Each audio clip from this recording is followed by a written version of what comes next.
As, not the world turns, as life continues to throb, pulsate, and grow,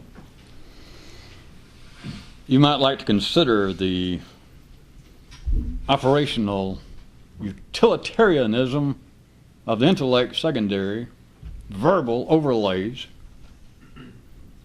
on the primary world in this manner.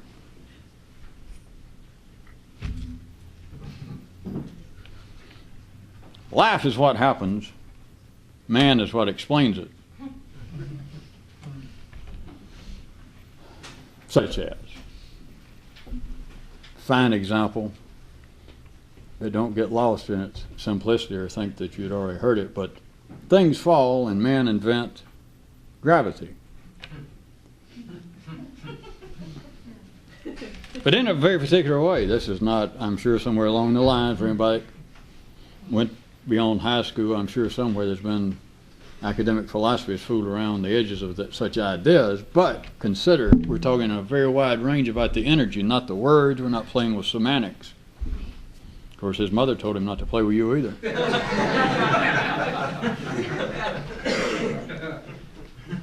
As we're talking about the energy at the primary level and what we've been calling the secondary, and we're not simply talking about words.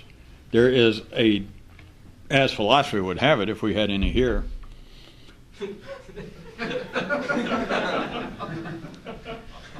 it is not a difference, it is not an irony of words, it is the unrecognized literal, physical, material difference in energy at a finite level. In this case, at our level, we're dealing with polarized energy.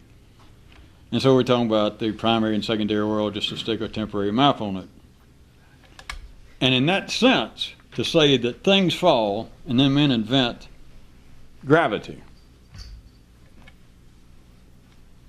then look upon it, still trying to keep in mind without me overlaying it for you too literally, we're talking about the primary and the secondary world. Talking about the world of occurrences, the primary world, and then in a quite real sense, the whole, the entire, the in toto. Are you going to say that? Yes, in toto. For those of you in Mississippi, in tutu. That is, in Paris, Mississippi, I guess. That we're talking about the overlay of all of man's singular world, all the intellectual, artistic, everything, the collective mind, the intellectual world of man is a direct overlay, inseparable from what we've been calling the primary, the second, the silent, ordinary people would say probably subconscious, unconscious, animalistic, far begone older days of man. But in that sense now we're talking about still these two aspects, that life is what happens, dash, man is what explains it. Second version, things fall, dash, men invent gravity. All right, third little version. Life as a process, slash verb, dash, men's responsibility to nounicize it. Because falling, back to the second version, remember, things fall, dash, men invent gravity. Falling is a verb. The laws of gravity, don't miss it, are nouns. It gets very, very tricky. It is so good, as I said, well, you know we're not trying to get into any field of philosophy. But people, not just academic philosophy, but all throughout the ages, there have been people stumbling around, even after a few beers today and some joint up in Ackworth or Snellville, somebody will stumble around and start thinking about that words in some way at times get separate from the reality. I mean, just ordinary people run across that. They're trying to express their feelings to a woman, or they're trying to express their feelings to some guy about, hey, quit fooling with me.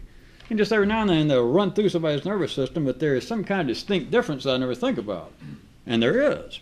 But it's not worthy of an ordinary man thinking about. That is, it's not necessary. It does him no good, and it goes nowhere, because if he stopped and really thought about it, he'd go, well, Jesus, anybody would know that.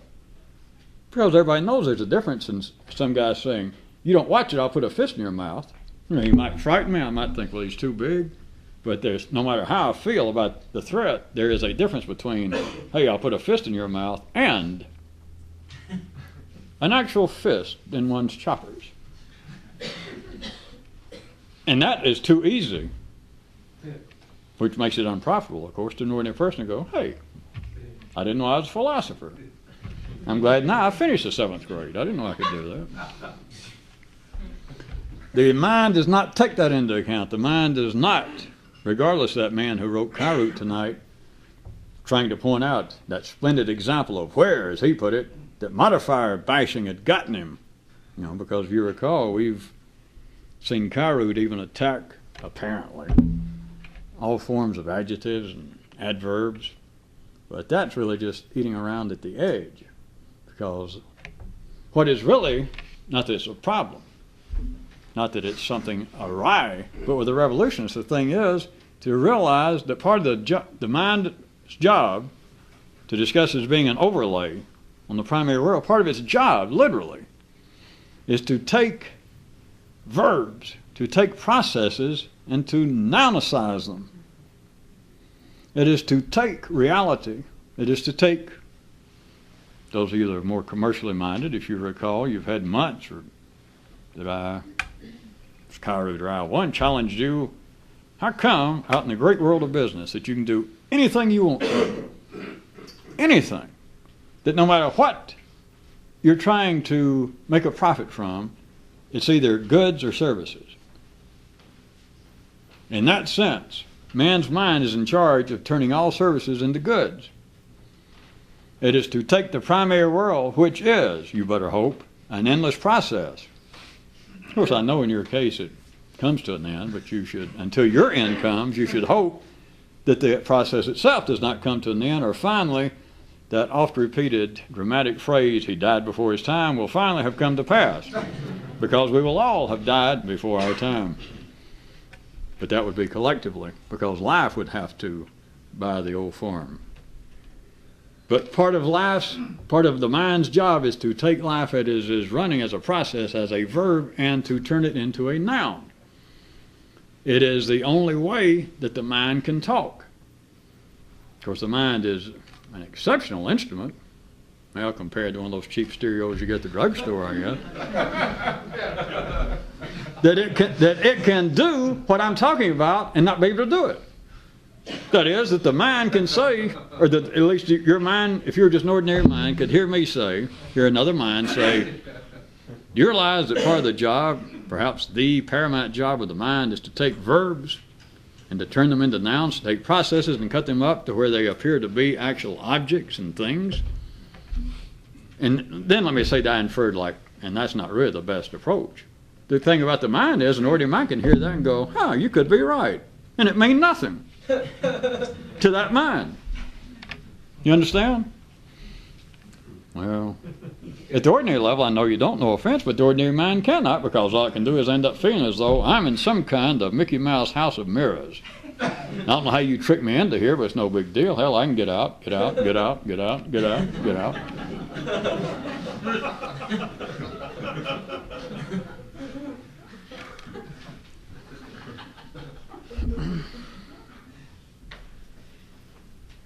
Consider a little bit further. This is sort of a second verse of life is what happens, dash, man is what explains it. Second verse. Without men, life would not need explanations, dash, but without explanations, life would not have men.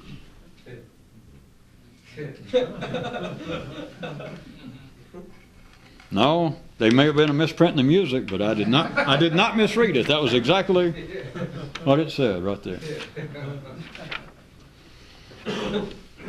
I'll do it one more time before I went a little further. That without men, life would not need explanations, dash, or comma, as your inclinations may be. Without men, life would not need explanations, dash, but without explanations, life would not have men. Now, notwithstanding the many creation sagas, when they tell about man, which is always, whether they mean detail or not, we're talking about a thinking creature, as opposed to all the stories of the gods or some force created rocks and trees and attorneys and then got around and doing men.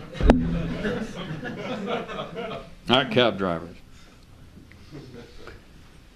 In these stories, men, regardless of the fact, and they're all over the place, and most of you are either Christians or Jews, are attorneys, so I got everybody.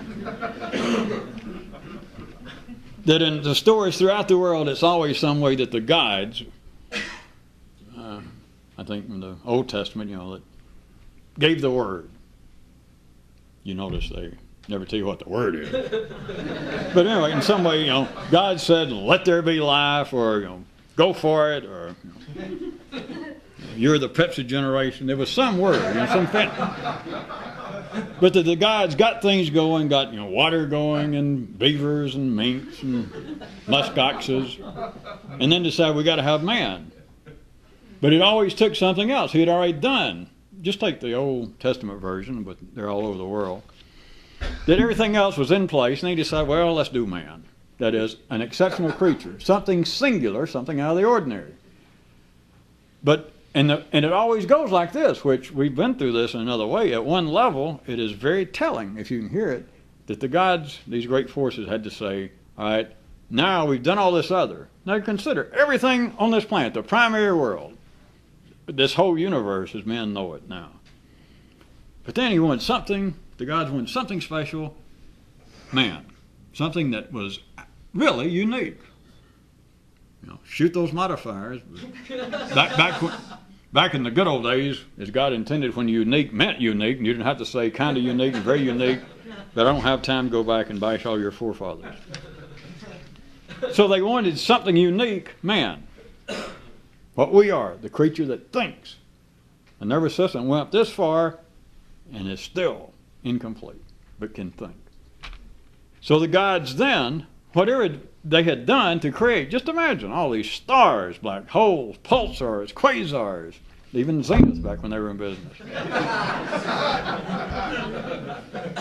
That whatever it took, the gods did that, but then thought, well, we're going to do something really spectacular. And some angel said, Dad Sullivan show? And he said, no, man. And so then, we don't know what it took. We just consider how great, what kind of effort, compared to what you can do to create all of this, the primary world. But then you go, all right, now something really different.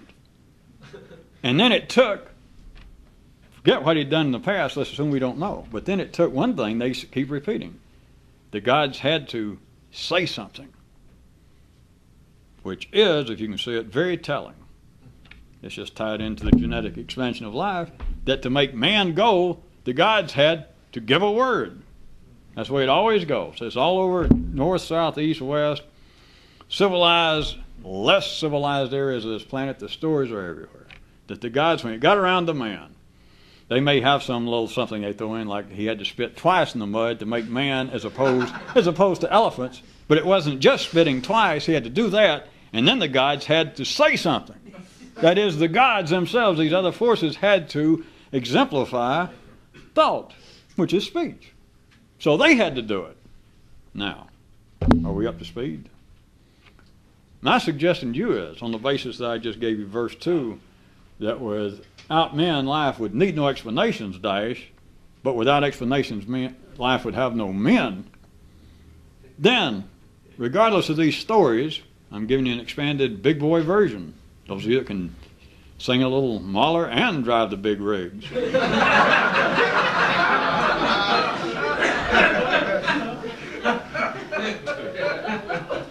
I should have said, we always shortchange Schubert. It's his birthday. Hell with Mahler. That regardless of these stories, I'm giving you the bigger version, the expanded version. Instead of the gods and these forces saying a word, the word that made man go, that made man this unique creature, I suggest it was not a word. It was an explanation. A word would not do it. Now I refer you back that there was a Kyroot tonight that some of you are probably thankful. We'll not have time to get into it. But you remember a man asked, why is it? He asked the advanced doctor, why is it that the heredity lines of genetics can't run backwards. And the advice doctor said, well, who said they couldn't? You remember? And then the guy seemed to weasel his way out by going, you mean you didn't? And he said, hey, have I asked you this before? And he kind of goes the way of all flesh. I mean, that's the way humans act, or it just begins to smell. Well, you take your choice. That is what I was referring to as my second verse, that without men, life would need no explanations, which you can say, well, all right, there's got to be some metaphor, or you may be insinuating there's some kind of metaphorical message in that. But you go too far to add the rest of that second verse, to wit. Without men, life would need no explanations, but without explanations, life would have no men. Now, that last part, I guess a sentence, you could actually diagram it. If you had a fifth grade teacher that was, kind of into the sauce or something, you might slip it by her, but you have to go, what the hell does that mean? All right, I can hear what you're saying. I'm speaking for ordinary intelligence. You can say, well, wait a minute, you're saying without men, life would need no explanations. That is, I guess, if it was just a silent primary world, if we had this planet and everything as it is, and we took away man, we'd need no explanations, because you look around now.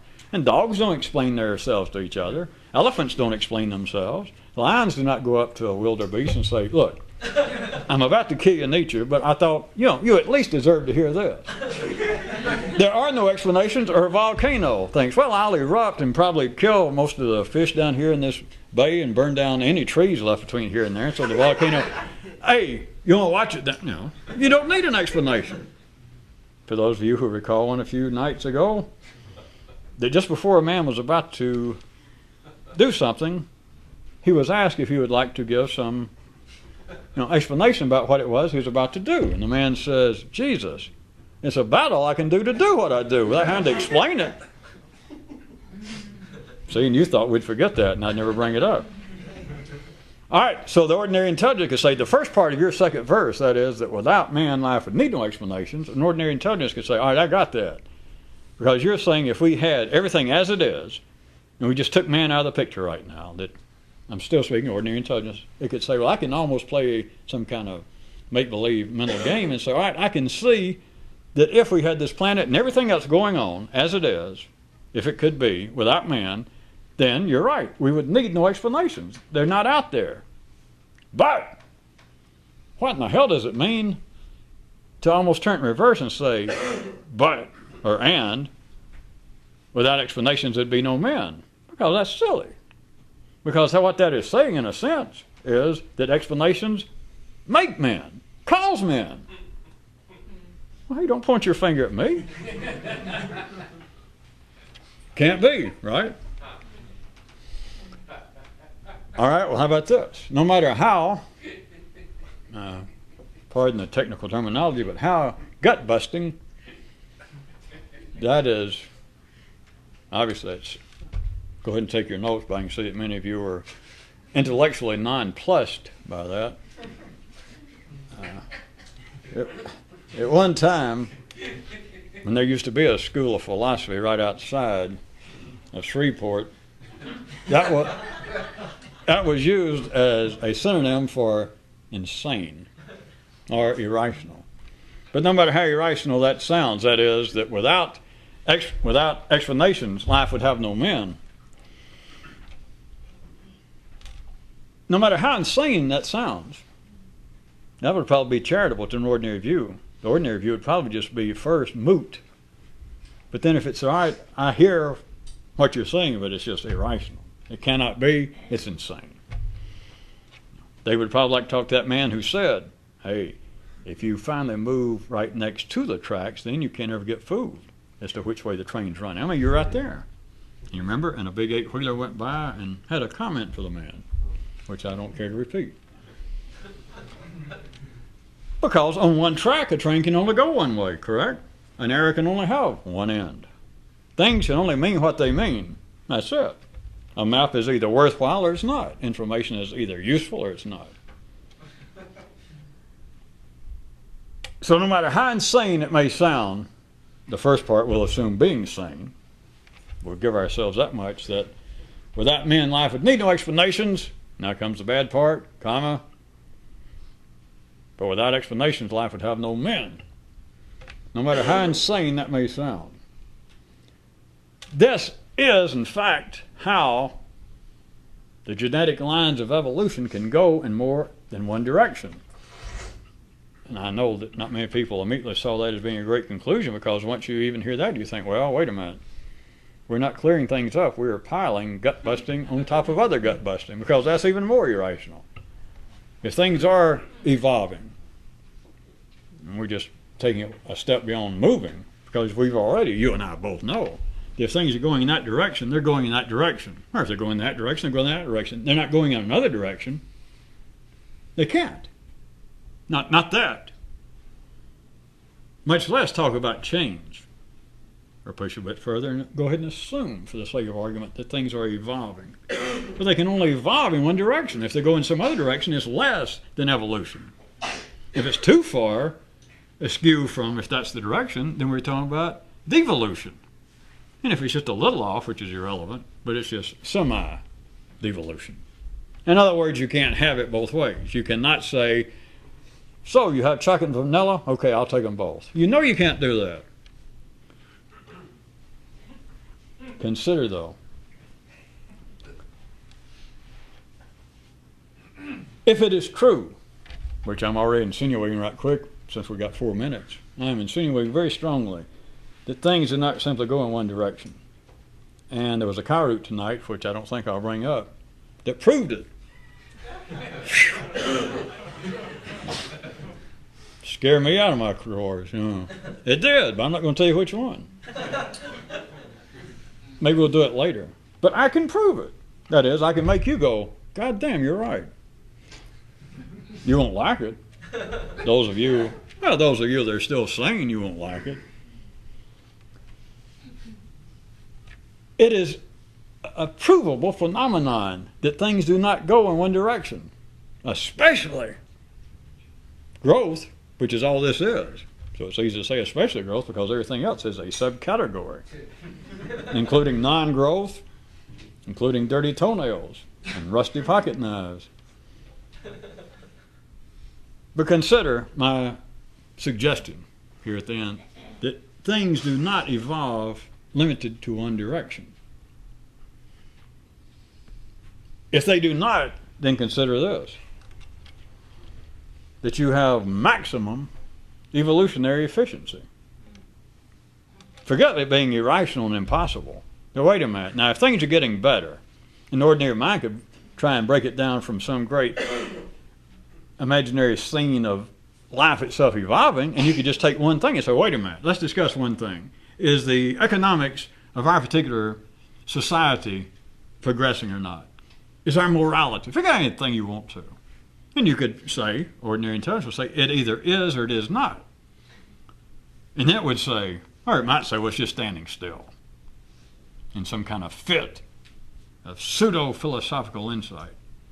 But it would say one thing it cannot do, whatever they're talking about, the movement of the economy, of thought, of morality, of decency, music. The one thing it would say is, all right, if it is moving, it's only moving in one direction. What if it's not? And as I said, if we had time to really play Dirty Dick's question, second question of the night, I can prove, with your help, that it doesn't. The proof is right before you. Every time you naysay is the proof. There's your hint. The reason why people cannot see directly if it's moving or not is for the reason I'm telling you. Because if you live by the tracks, which if you got two eyes and you're only dealing with a finite world, you do live by the track.